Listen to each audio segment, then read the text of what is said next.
Hello, today I want to show some stuff I'm working on, some weird sound that I'm making for a track that I would like to release pretty soon.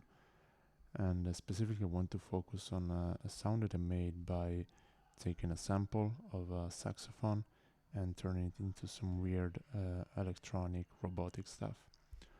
Let's start by listening how the whole track, this part of it will sound here. So what I will focus on is exactly this sound, which is actually made of two sounds.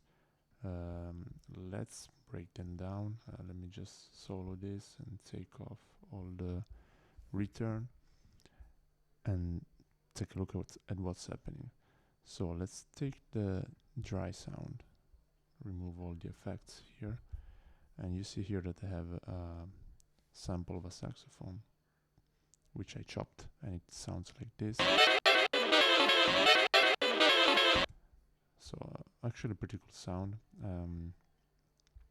I like that it has a lot of random notes, and because I also wanted an effect in which you can't really tell what notes are being played.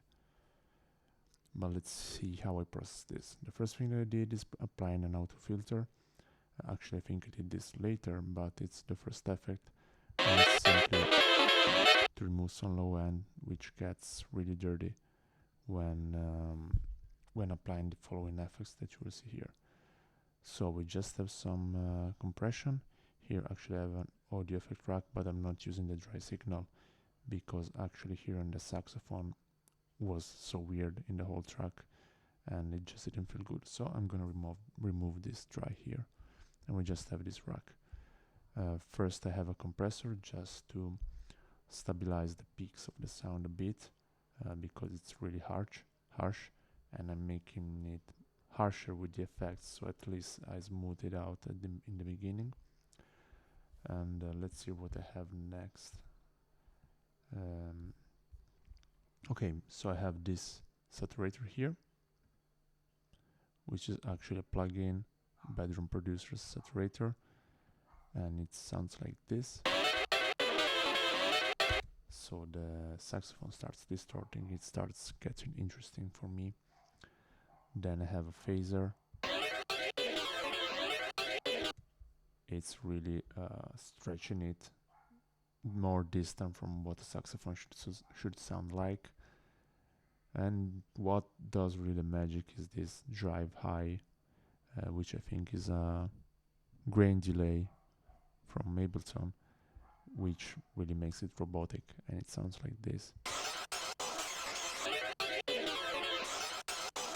And when I heard this sound, I knew that's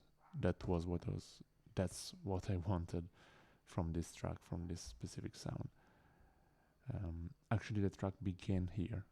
The first thing that I did is actually the drum part, and the second thing was taking this saxophone sample and see how weird I could make it, and this is the result. Then we have another rack which is playing here just the dry signal, and here we have these resonators. It's pretty low, but you can hear it. It's just adding some background to this sound. Then we have this Haas effect from Kilohertz. It's just generic Haas effect, but I like it. Then we have this auto filter, which is not doing anything here. Oops. But I see that there is some automation, so it must be doing something. For example, here. Yeah, you see it has this envelope. So it's based on the signal itself. And it gives it this quacking sound, which I think made sense in this part of the track, which hopefully you will be able to hear pretty soon. And then I just have a utility here for the gain. In this part of the track the volume goes down because I wanted to give more room to the bass in this section. So that's just it. And as I said, This sound is composed of two sounds actually, and the second one is this, which I call octaves because of one of the effects. It's actually doing pretty much the same stuff in the beginning, so it's the same sample playing the same notes.